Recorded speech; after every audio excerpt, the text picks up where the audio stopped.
最近我在刷小紅書的时候，看到了一個讓我哭笑不得的現象。一位90後年輕人，不到25歲，照片裡渾身 Supreme 聯名款，手腕上戴着勞力士日制型，站在一輛嶄新的蘭博基尼 Urus 前。配文是：人生不過及時行樂，趁年輕好好享受。人生贏家，奢侈品，成功青年。這條動態下面好幾千點讚，評論區清一色的羨慕嫉妒恨。但作為一個在金融圈摸爬滾打10多年的老兵，我看到的卻是另一番景象。要不要來猜猜看，這位人生贏家的真實畫像是什麼樣的？ Supreme 聯名，分期12個月，每月還款2000多。勞力士高仿的，淘寶1500包郵。蘭博基尼租的，1天3000，拍完照就還。這哥們月薪不過1.5萬，但是社交平台上活脫脫一個富二代。別覺得我在以偏概全，這種現象在當下簡直比比皆是。從直播帶貨的網紅到各路小紅書博主，從短視頻達人到社交平台大 V， 全都在上演這樣的財富秀。但你們有沒有發現一個特別有意思的現象？那些真正有錢的人反而低調得不得了。馬雲私下最愛穿優衣庫，巴菲特依然住在買了50年的老房子，扎克伯格的衣櫥裡全是灰色 T 恤。王健林的兒子王思聰曾經說過，真正的富二代很少有人天天穿着 Supreme、Gucci 滿街跑的。這是不是很矛盾？一邊是拼命展示富有的年輕人，一邊是刻意低調的富豪們。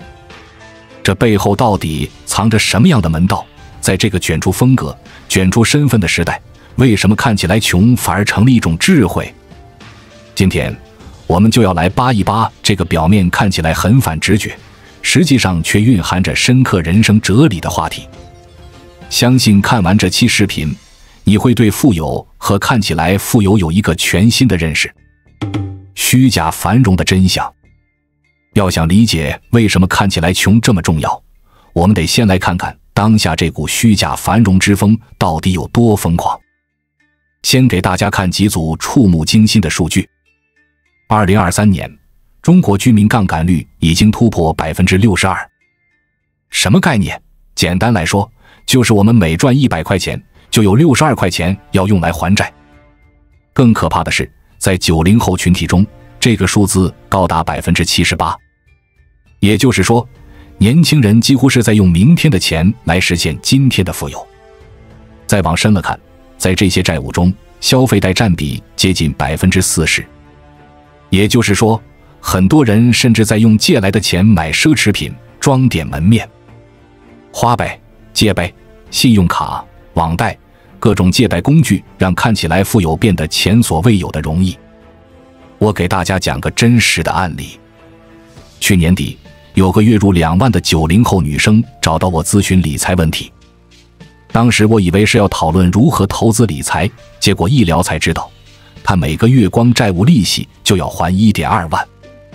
為什麼會欠這麼多債？原因讓人心酸：3個 LV 包包，2塊浪琴手錶，1個愛馬仕腰帶，還有無數個大牌化妝品。最諷刺的是，這些奢侈品大部分都是全新的，甚至還沒拆封，就是買來拍照發朋友圈用的。這已經不是個例了。前陣子不是有個網紅主播破產的新聞嗎？表面上一個月花幾十萬買名牌包，住5星級酒店，出入各種高檔場所。債主找上門才發現，這些奢侈品全是貸款買的，而且大部分都是道具，拍完視頻就閒置在家。說到這兒，可能有人要問了，這有什麼問題嗎？愛怎麼花錢不是個人自由嗎？沒錯，但問題在於，很多人買奢侈品不是因為真的喜歡，而是在用它來填補內心的不安全感。在這個人人都在曬的時代，社交媒體給了我們巨大的心理压力。奢侈品消費陷阱。我問大家一個問題，為什麼 LV 的包總是要等？為什麼愛馬仕鉑金包這麼難買？為什麼巴黎世家的老爹鞋動不動就脫銷？表面上看是供不應求，但實際上這背後是奢侈品牌最高明的營銷策略，人為製造稀缺性。我有個在奢侈品行業做供應鏈的朋友透露，某個奢侈品牌的經典款包包，工廠一年的實際產能是10萬個，但品牌方故意只投放3萬個到市場。結果呢？飢餓營銷加炒作，一個包的價格能翻好幾倍，甚至出現了黃牛黨，專門靠炒奢侈品賺差價。你以為這就完了？更可笑的是，很多人還把買奢侈品當成了價值投資。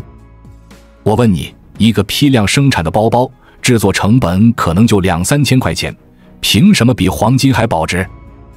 為什麼奢侈品牌總要把 logo 做得那麼大？我们來看看耐克的發展史就明白了。1971年，耐克還叫蓝帶體育的時候，他們的 logo 就是個簡單的 swoosh。但隨着品牌發展，他們發現一個有趣的現象 ，logo 越大越受歡迎。為什麼？因為大 logo 能讓穿着者立刻被認出來是在穿名牌，這就是所謂的炫耀性消費。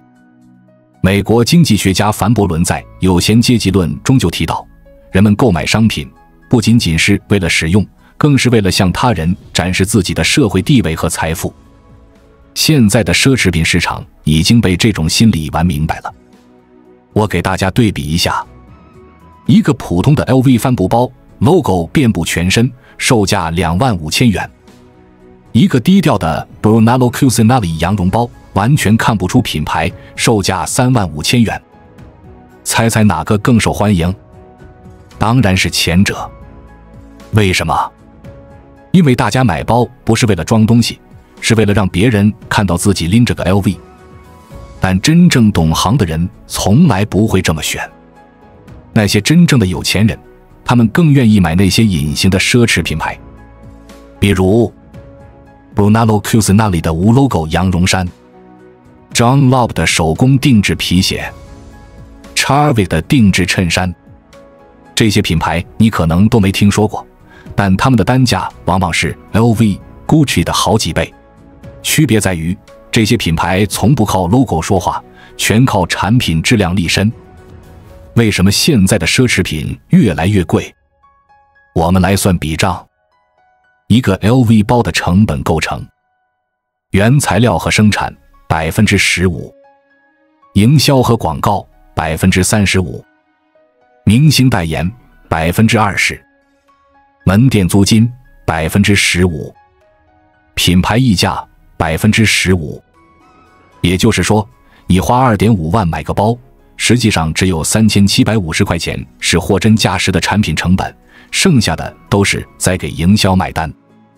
更可怕的是，現在的奢侈品牌為了討好年輕人，開始走潮牌路線，動不動就出個聯名款，搞個限量版。表面上看是為了創新，實際上是在制造稀缺性，好讓年輕人瘋狂。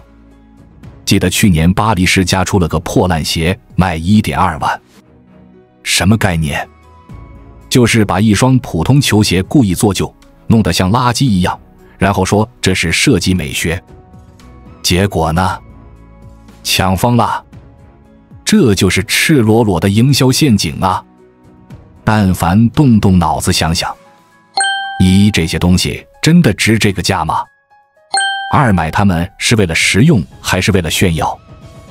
三，為什麼要給別人當活廣告牌？真正富人的消費哲學。說了這麼多奢侈品的陷阱，我們來看看那些真正的富人是怎麼花錢的。在我們進一步探索之前，我們有一個激動人心的消息要告訴大家，我們已經開通會員功能了。現在您可以加入我們的會員大家庭，享受會員專屬影片和更多獨家內容。別忘了關注才知道，並點擊小鈴鐺，我們將繼續揭示更多關於金錢的真相，祝你迅速實現財務自由。要說最典型的例子，非巴菲特莫屬。巴菲特身價近1000億美元，但至今還住在1958年花31500美元買的老房子裡。每天早上必到麥當勞買3.17美元的早餐，還時不時用優惠券。很多人不理解，這麼有錢為什麼這麼摳？其實這不是摳，而是一種消費哲學。我們來看組數據2023年胡潤百富榜顯示，中國億萬富豪的消費習慣有個顯著特點，77%的富豪更喜歡穿價格適中的品牌，82%的富豪從不佩戴名貴手錶，超過90%的富豪私下用的是普通品牌手機，反而是那些資產在1000至5000萬之間的小富，奢侈品消費佔比最高。為什麼會這樣？因為真正的富人已經跳出了用消費證明自己的圈子。前陣子我採訪過一位身家100億的企業家，他開着10多萬的大眾，穿着優衣庫。我問他為什麼這麼低調，他說了句讓我深思的話：真正的財富自由，不是買得起任何東西，而是不需要買任何東西來證明自己。這句話道出了真相。一富人更在意資產而非消費。比如馬雲私下穿優衣庫，但在阿里巴巴最高峰時持有大約5%的股份，價值數千億。二富人更重視時間價值。扎克伯格為什麼天天穿灰 T 恤？他說：“我想把時間和精力用在真正重要的決策上，而不是糾結今天穿什麼。”三富人更懂得什麼是真正的享受。我認識的一位富豪，從不買豪車，但為了打高爾夫，花1000萬在高爾夫球場邊買了棟房子。他說，豪車只能滿足虛榮心，而這棟房子每天都能給我帶來快樂。那麼問題來了，什麼才是真正的財富自由？我覺得可以分3個層次。第一層，收支平衡的自由，就是不用天天為錢發愁，能夠體面的生活。這是最基礎的自由，但很多人連這一層都沒達到。第二層，時間支配的自由，你可以選擇做自己喜歡的工作，而不是被迫做一份討厭的工作。這才是真正意義上的自由開始。第三層，心靈的自由，不需要用物質來證明自己，不會被消費主義洗腦。這是最高境界，也是真正富人的狀態。記住，真正的富人不追求看起來有錢，而是追求真的有錢。他們明白一個道理，財富就像一棵樹，消費就是在摘果子。聰明人會讓這棵樹長得更大，而不是急着把果子摘光。我給大家舉個例子，一個年入50萬的人，每年花40万在奢侈品上；一個年入50萬的人，每年省30万用來投資。10年後，前者除了一堆貶值的奢侈品，什麼都沒有；後者可能已經實現了財務自由。所以，如果你真想變得富有，請記住，不要用消費來證明自己，不要被品牌的營銷洗腦，把錢花在能帶來長期價值的事情上，讓你的資產不斷增值。科學花錢4大法則。說了這麼多不該怎麼花錢，現在我們來聊聊到底該怎麼花錢。哈佛大學的研究团隊做過一個長達75年的幸福研究，發現金錢確實能帶來幸福，但前提是你得會花。今天我就給大家總結4個科學花錢的法則，這可都是有研究數據支撐的。第一法則，體驗大於物質。消費者心理學期刊做過一項研究，讓2組人分別把錢花在物質消費和體驗消費上，然後追蹤他們1年的幸福感變化。結果發現，買東西帶來的快樂會隨着時間迅速衰減，但體驗類消費的快樂卻會越回憶越香。為什麼？一、物質消費有享樂適應。那雙花了8000塊買的球鞋，穿了1個月就變成了普通球鞋。那個花了3萬買的包包，用了半年就变成了日常背的包。2、體驗消費能產生獨特記憶。花3萬去一次西藏，10年後回憶起來依然讓人心潮澎湃。報個1萬塊的吉他培訓班，學會一項技能，受用終身。數據顯示，物質消費的幸福感平均持續期3個月，體驗消費的幸福感平均持續期2年以上。所以，與其花3萬買個包，不如去一次說走就走的旅行，參加一個提升自己的課程，報個健身教練改造一下身材，學習一項新技能。第二法則，社交大於獨享。心理學家發現一個有趣的現象，同樣是花1000塊，一個人花和約上朋友一起花，產生的幸福感差距能達到3倍。為什麼？因為人是社交動物，任何能強化社交連結的消費都會帶來更持久的快樂。我給大家做個對比，獨自在家叫外賣，幸福感持續30分鐘；約3、5好友聚餐，不僅當時開心，之後回憶起來也快樂。所以錢要這麼花。與其獨自去健身房，不如約上朋友一起報課；與其一個人看電影，不如組織觀影局；與其給自己買禮物，不如請朋友吃頓好的。調查顯示，86%的人在社交場合的消費幸福感是獨處時的2.5倍。第三法則，小而頻繁大於大而罕見。很多人攢了很久的錢，就為了一次性買個大件。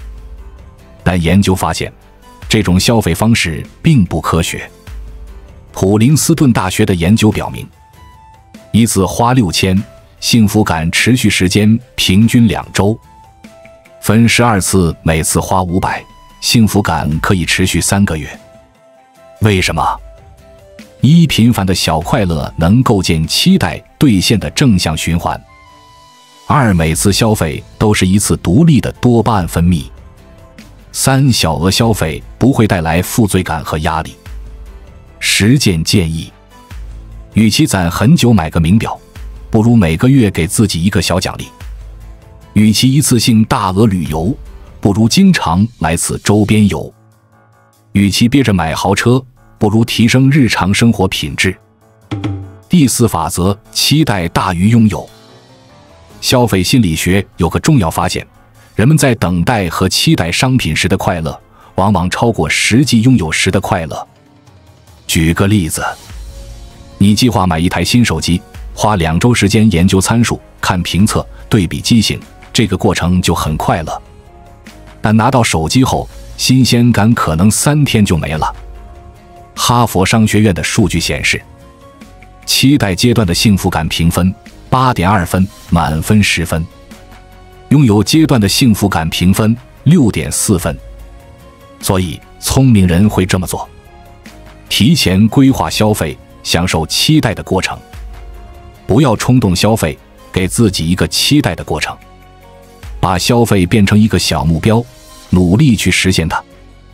最後給大家一個終極建議：在花每一筆錢之前，問問自己3個問題：1、這筆消費能帶來多久的快樂？2、這筆消費能否強化我的社交關係？3、我是在享受過程，還是在追求結果？記住，幸福感不在於你花了多少錢，而在於你怎麼花這些錢。說了這麼多消費和花錢的道理，最後我們來談談最核心的問題：如何實現真正的財務自由？首先，我們要重新定義什麼是選擇的自由。很多人覺得財務自由就是想買什麼買什麼，但經過前面的分析，我們知道這種想法有多膚淺。真正的選擇自由是，你可以選擇不去做你不喜歡的事。具體來說，財務自由應該包含3個層次：1、不用為生活開支發愁；2、有能力選擇自己喜歡的工作；3、時間可以完全自主支配。那麼，普通人要如何實現真正的財務自由呢？經過多年的實踐和觀察，我總結出了一套切實可行的路徑圖，讓我們一步步來看。第1步，建立被動收入。所謂被動收入，就是那些不需要你持續付出時間和精力，但能夠源源不斷為你創造現金流的收入来源。這包括房租收入、股票分紅、版權收益、數字產品銷售以及企業股權收益等多種形式。關鍵在於這些收入具有可持續性和可複製性。我的核心建議是，每個月至少拿出收入的30%來打造你的被動收入渠道。剛開始這筆錢可能看起來很少，可能會覺得這點投入根本不足以改變什麼。但只要你持之以恆，複利效應終將顯現。我給大家算一筆賬，假設你月收入2萬元，每月固定投入6000元用於資產配置，到第1年年底，你就能積累7.2萬元本金，持續5年就是36萬元加上期間的收益。如果堅持10年，本金就能累積到72萬元。按照8%的年化收益率來計算，10年後你每個月就能獲得超過5000元的被動收入。這就是复利的魔力。第2步，投資思維轉變。你需要從一個單純的消費者轉變為一個成熟的資產持有者。這種轉變體現在3個方面。首先是支出觀的轉變，從原來的工資減去支出等於存款，變成工資減去投資等於支出。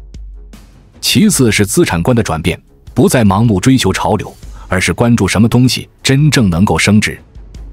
最後是時間觀的轉變，放棄短視的及時行樂，建立起長期的複利思維。第3步，建立資產組合。根據風險承受能力和收益預期，我建議將資產按照以下比例配置，將30%配置在貨幣基金、國債這類低風險理財產品上，用來保證資金安全；40%配置在指數基金、優質股票等中等風險的投資產品上，爭取獲得穩定收益；20%可以投入到個股、創業等高風險高回報的項目中博取超額收益；最後預留10%的現金作為應急備用。當然，這個比例並非一成不變，需要根據個人的具體情況和市場環境及時調整。記住，財務自由不是一蹴而就的，而是一個循序漸進的過程。關鍵在於及早開始，保持耐心，相信時間的力量。第4步，技能投資。這個時代最值錢的不是金錢資產，而是你自己。在我採訪過的上百位成功人士中，超過80%都堅持把收入的10%至15%用於自我提升。他們告訴我，這是他們收益率最高的投資。讓我們深入分析3類最重要的技能投資方向。首先是核心職業技能，建議投入50%的學習預算。為什麼要把1半的預算放在這裡？因為這是你最主要的現金流來源。我認識一位程序員，他每年固定拿出3萬塊錢學習新技術，5年下來，他的薪資從25萬漲到了120萬。這就是典型的複利效應。在核心職業技能方面，要着重投資那些能直接帶來收入提升的專業技能，比如金融領域的 CFA、地產領域的房地產估價師，或者人工智能、數據分析這樣的稀缺技能。同時也要關注管理能力的提升，包括項目管理、团隊管理和危機處理能力。其次是行業前沿的新技術和知識儲備，可以通過訂閱行業頂級付費內容，參加高端行業論壇和研討會來實現。更重要的是要建立專業人脈圈子，實現信息互換。要記住，每月要固定時間學習，而不是想起來才學。同時建立學習復盤機制，確保知識真正轉化為技能。第2個方向是副業技能，建議投入30%的學習預算。在經濟下行期，單一收入來源風險太大，建立副業不是為了馬上賺大錢，而是為了分散風險，積累經驗。在副業技能的選擇上，要優先考慮那些能創造被動收入的技能，同時還要考慮市场需求大的實用技能。設計能力、教育培訓、諮詢服務這些領域始終有穩定的市場需求，但要注意，最好先從自己熟悉的領域開始，做小批量測試，驗證市場需求，然後再持續優化產品，建立口碑。第3個方向是財務管理技能，建議投入20%的學習預算。這是最容易被忽視，但可能影響你一生的技能。我見過太多高收入者因為缺乏財務知識而虧損慘重。